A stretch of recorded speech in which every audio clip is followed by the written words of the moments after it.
So I was like, this is great, oh my god. It does not sound like us. So, but I don't care. I mean, honestly, that's how we decide what something sounds like, is by comparing it to things. So I want people to keep doing it. Just keep doing it.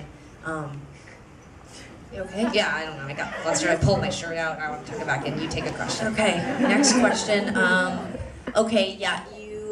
You next to the person waving, because I'm just gonna ignore the person waving like that because I favored the other people waving. Now she's punishing you. Yeah, punishing. You can go ahead. Sure. Why not? You stood up. Do it. Yeah. Do it. Okay. I've been rehearsing this question in my head for like 6 hours. I hope I don't fuck it up. I noticed that you guys have been getting like more into filmmaking lately, and like you obviously were like starring in this last one. You produced it, so you guys have been like I guess like more into like the creative side of it. Do you see filmmaking like in the rest of your career? Like, do you see it as like part of your future? Not really. I mean, I feel like we're really lucky. Like we get to just like, you know, like we're kind of like goofballs, and we like to put videos up, and we like to do these side projects, you know, like the books or this DVD or whatever. Just because we want to like entertain you, and we can't put 70 records out a year. Like there's sort of a process, and so we've looked for ways to express ourselves creatively through other mediums. And I look at myself up on the screen, and I am just filled with self-loathing, and I don't want to be.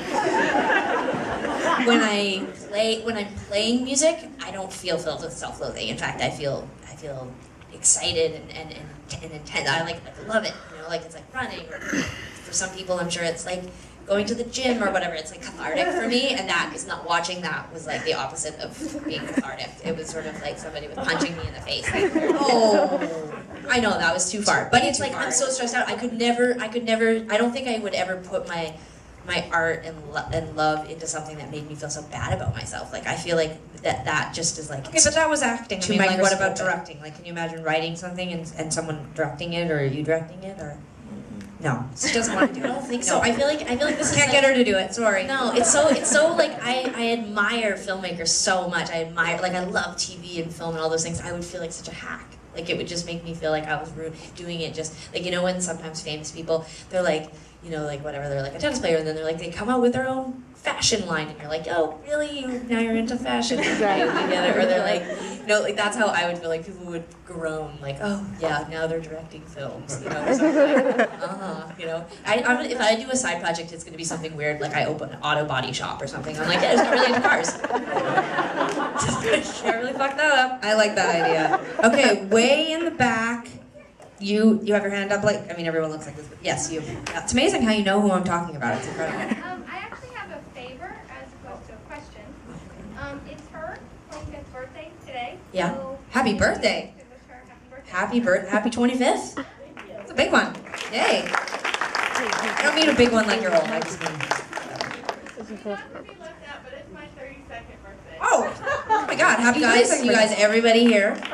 Happy birthday! We're all gonna have this year. That's very exciting. Birthday, for real.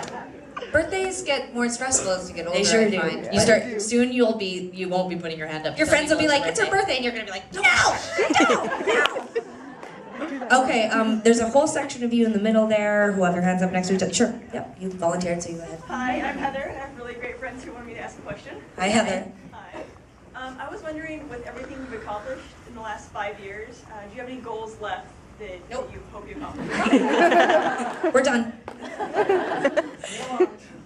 We always set 5-year goals 5 years in advance. So the goals that we're reaching right now, we set those 5 years ago. So we're already like on the next. We're like the trajectory is for the next 5 years.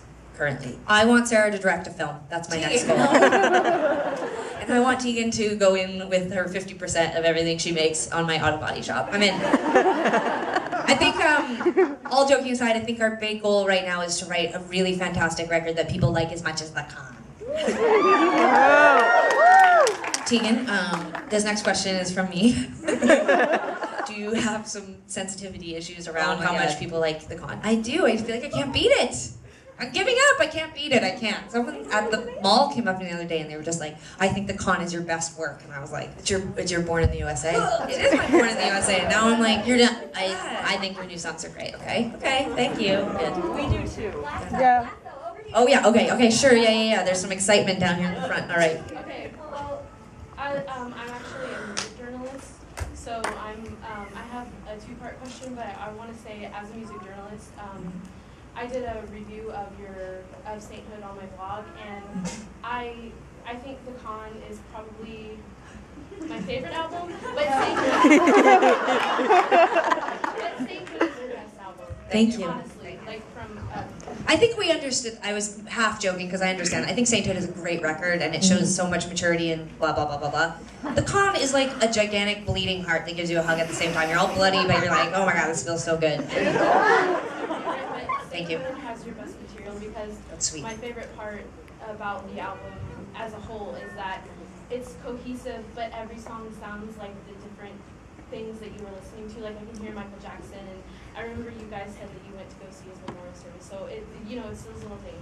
But my questions were, one is, what kind of advice would you have to somebody like me who's going to be working in the music industry with musicians, like interviewing? And my second is, what kind of things do you think about when you play those old songs? Like, do you think about the people that you wrote them about and the situations you wrote them about?